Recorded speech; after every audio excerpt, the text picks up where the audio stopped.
Alright guys, so we're gonna do this is for orangutan, alright, but I wanna teach y'all something to remind you of something before we start. So I got this here. Ignore these points, this is just the only one I can find. So let's talk about the x and y intercepts. Remember, this is the x-axis. So the x-intercept is the point where the graph crosses this x-intercept. And where it crosses the x-axis, we call that point the x-intercept. Now I want to talk about, let's say it crosses at this point. What are the coordinates of this point? 1, 2, 3, 0, right? Let's say it crosses at this point. What are the coordinates? 1, 0. Let's say it crosses at this point. What are the coordinates? -1, -2, 0. Let's say it crosses here. What are the coordinates? -3, 0. What do you notice that all these points have in common? Yeah, the y value is always 0. Okay? So what does that mean? That means at x-intercepts, the y equals to 0, guys. At every x-intercept, the y equals to 0. Okay? So guess what we can say about y-intercepts? You probably already guessed it, right? Well, let's see real quick. So, y-intercept, the place where the line crosses the y-axis, okay? So we can imagine this is a line. Connect these points, okay? Sorry, never was good at connected dots when I was little, huh? Still not good. Alright, anyway, this is a line. What is my y-intercept? The point where it crosses. What are the coordinates of that y-intercept?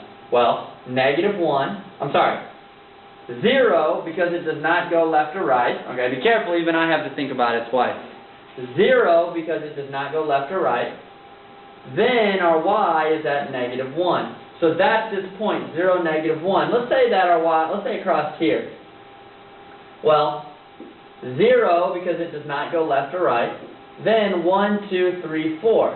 Is that point. Okay, I think you're already getting the hint. If it crosses here, 0 does not go left or right, comma, 2. What do you notice about all these y-intercepts? Exactly. At y-intercept, the x value equals to 0. Okay? So I just wanted to remind y'all that for 1 second, because if you understand that, that's going to help you a lot with the tax, with the orangutan worksheet. Okay? What is an orangutan? An orangutan is a monkey that is indigenous to, I believe, in Southeast Asia. In Southeast Asia, is like Thailand, Vietnam, some places like that. That's an orangutan. All right. So now let's get to the orangutan worksheet. All right. We're doing this in order to support the, the reason that I decided to do this worksheet, guys, and to name it this, it's because of my love for orangutans, okay? Orangutans are a very important animal here on the planet, alright? So, that's why I named it orangutan. I named it after all those orangutans out there living in the jungle. I salute you, orangutans. So now let's get to number 1. What are the x and y intercepts of the line in this graph, okay? Well, we got the line. Look, this is our x-axis, this is our y-axis. So this one's pretty simple because we just have to make sure we label this correctly. What are the coordinates? Well, you go left, -6, and then you do not go up and down. So -6, 0 is the coordinates for the x-intercept. Y-intercept, remember we do not go left or right. 0, and then we go down to here to -4. So we have -6, 0 and 0, -4. Which are going to be here. Answer choice B. -6, 0, 0, -4. Now be careful. Look, a lot of these are very similar, the answer choices. They just mix around the zeros. So make sure you label these points correctly. Alright. Let's move along to answer number 2. Alright. What are the x and y? And let me adjust this light a little bit. That light doesn't look too great, huh? It's probably kind of hard to see. What about that? There we go, a little better. What are the x and y intercepts of the function graph below? Okay, so this is x-intercept, this is y-intercept. What are the points? 5, 0. What are the points? 0, -6. So answer choice is going to be F. 5, 0, 0, negative 6. Always double and triple check yourself on these, because you can get this. I don't want you to miss a simple tax question. Alright, let's look at number 3. What is the x-intercept of the function 3 times y minus 2 equals x plus 3? Alright, this is what I'm going to recommend.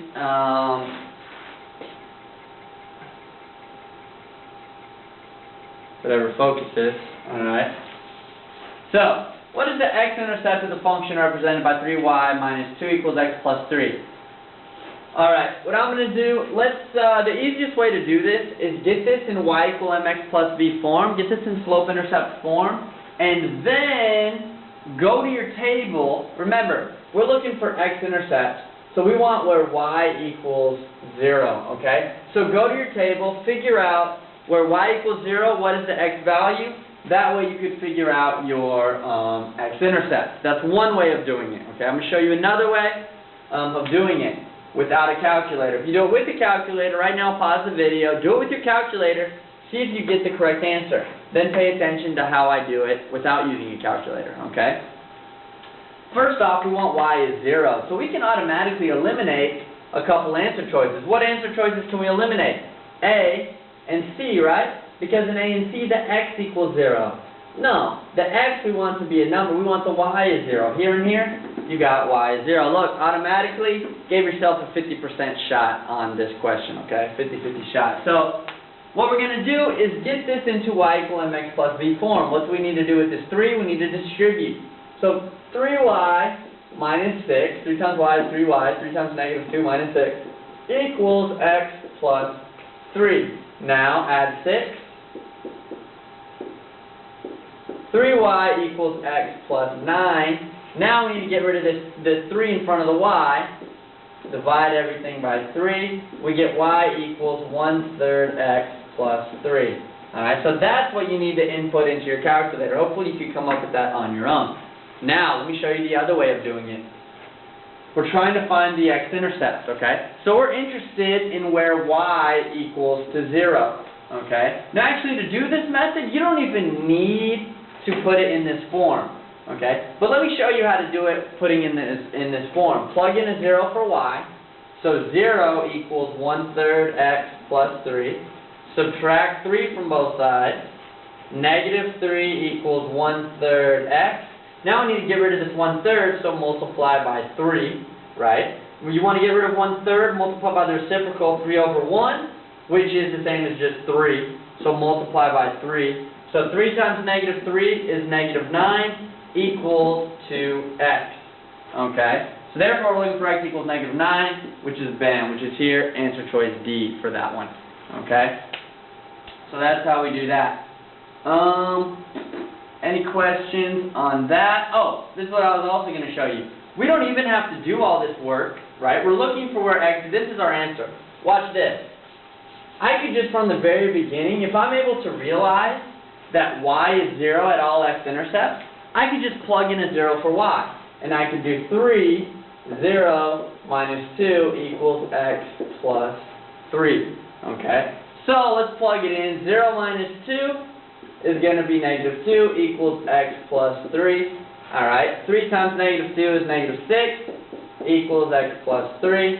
Alright, now find my x, subtract 3, subtract 3. Negative 6 minus 3, negative 9 equals x. Right?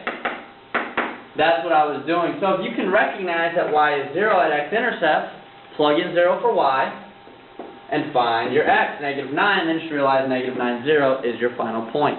Okay? Not too bad. Let's look at number 4. What are the x and y intercepts of the function represented by 1/3 x plus 1/2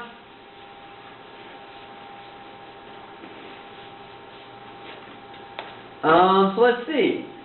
First of all, x and y intercepts, okay? So what I'm going to say, just graph this. What I would do though to make this easier so you don't get messed up by the numbers, rewrite these with numbers you're going to see on your table. You're not going to see fractions on your table, right? On your table, you're going to see decimals. So how do you rewrite 1/2 0? That's 0.5, 0, right? How do you write negative 3 over 2? 0, comma, negative 1.5, all right? So you can do that for every one. 1.5, 0, 0, negative 0.5, and then etc., etc. You get the point. I'm not going to waste your time in the video rewriting those. You should be able to do that, right? It's the same numbers. Now when you do that on your calculator, all right, I'm going to graph 1/3. Whenever I graph 1/3, I like to put it in parentheses whenever I put that in. So I personally, I don't know if you're going to be able to see this or not, I would do parentheses 1/3 x plus 1 divided by 2. This assures you that nothing's going to go